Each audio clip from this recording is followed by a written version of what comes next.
Patuloy ng ating balitaan, magpapadala ng tulong ang SMNI Foundation Incorporated para sa mga nabiktima ng lindol sa Davao Oriental. Alamin kung saan ang eksaktong lugar sa report ni MJ Mondehar live mula sa Davao City. MJ, magandang gabi.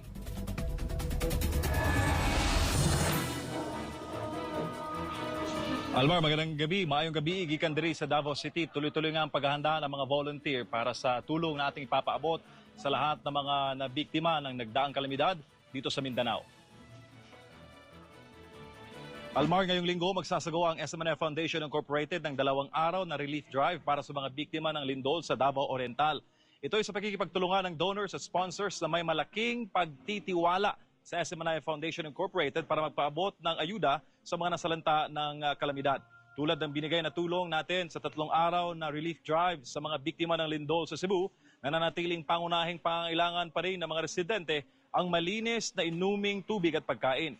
Kaya galong-galong supply ng malinis na inuming tubig at balde-baldeng food supplies ang nakatakdang ipamahagi. Ng tubig at relief items, handang-handa na rin itong sako-sako ng bigas na pamimigay ng SMNI Foundation Incorporated para po sa ating 2-day relief drive sa Davao Oriental. Malaking tulong ito sa mga kababayan nating nangangailangan, lalo na yung mga nakatira sa evacuation centers. Hanggang ngayon, Almar, patuloy pa rin ang aftershocks kaya't ramdam pa rin ang pangamba sa buong rehiyon. Ngunit sa kabila nito, hindi nawawala ang pag-asa at determinasyon ng mga residente na makabangon muli. At Almar, kasama ko ngayon ang isa sa mga director ng SMNI-FI, si Ms. Yana Jane Sancho, para sa karagdagang detalye. Ma'am, magandang gabi po. Ma'am, saan po ang lugar? Saang lugar po ng Davao Oriental nakatakdang magbigay ng tulong ang SMNI Foundation? Magandang gabi sa MJ at sa lahat ng televiewers ng SMNI.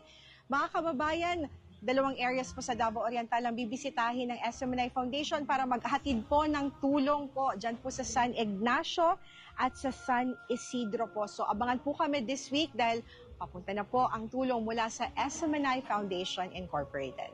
Ma'am, marami po ang nagtatanong kung bakit ganito raw karami, katindi ang inyong pinamimigay sa SMNI-FI.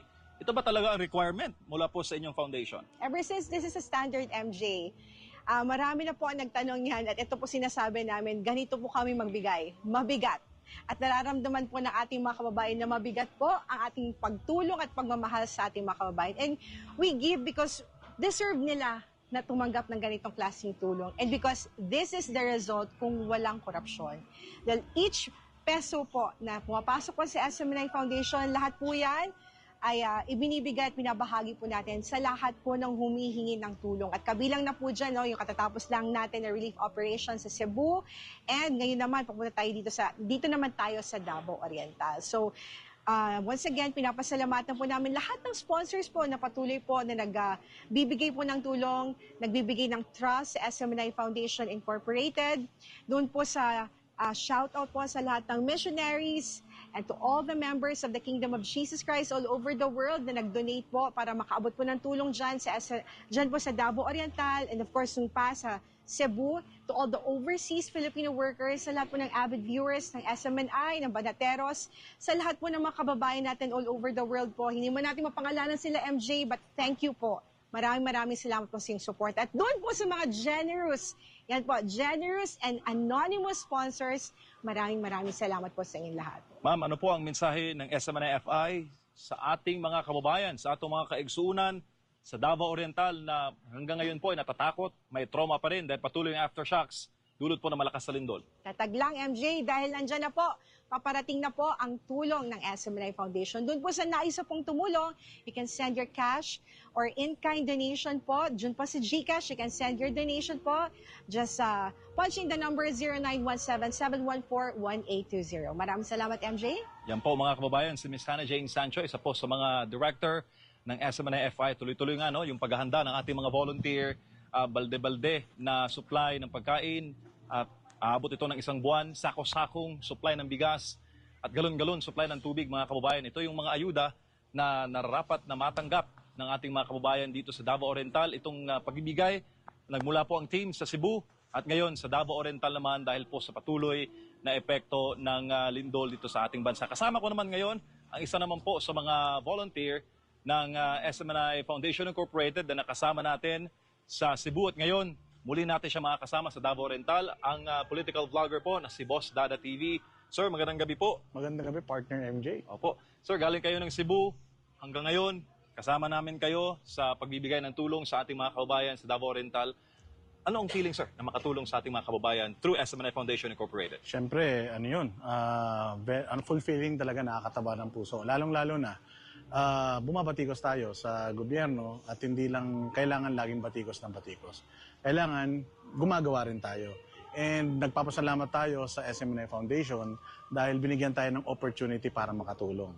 So, siyempre, tayo nakakataba ng puso kasi mas mabuti na yung tayo yung nagbibigay ng tulong kaysa tayo yung nakakatanggap ng tulong. But then again, parating na po ang SMNI Foundation dyan sa dalawang barangay na mabibigyan natin ng napakabigat na pasanin, partner. Pasanin yun. Mabigat dahil hindi lang po 1, 2, 3, hanggang 5 kilong bigas yung kanilang papasanin. Isang sako. Isang sakong bigas ito at saka 5 galon na tubig. So, mabigat na pasanin, partner. Dito benta. Hindi. Wala tong walang presyo to. Galing to sa mga banateros, sa mga followers, subscribers na nagbibigay ng tulong sa SMNI Foundation. At syempre, yung mga anonymous donors at saka yung mga OFW na din na talagang nagmamahal sa bayang Pilipinas. And through SMNI Foundation, alam nila na zero corruption, kaya mas confident sila na dito nagpapadala ng kanilang mga tulong.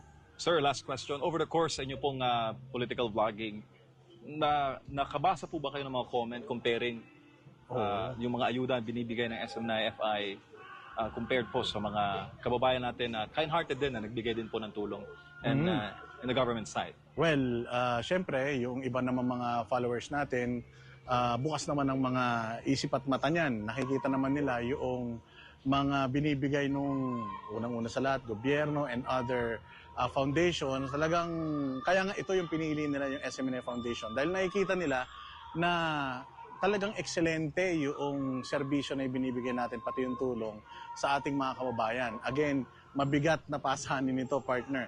Hindi lang sila pakakainin nitong mga ibibigay natin ng 1, 2, 3 araw.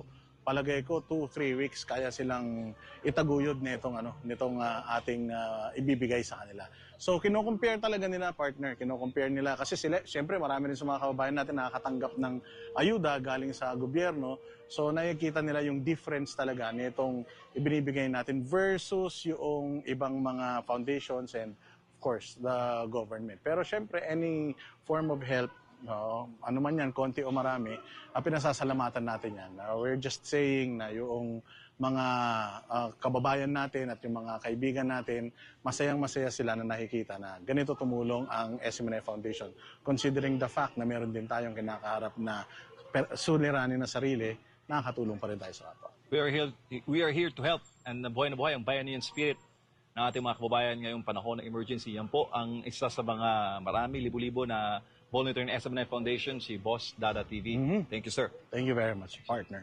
Ayun pong Miyerkules at Huwebes, inaasahan na magbibigay ng tulong ang SMNI Foundation Incorporated sa lahat po ng mga nabiktima ng lindol sa Davao Oriental. Balik sa iyo, Almar. Right, MJ, maraming salamat sa iyong live report mula dyan sa Davao City.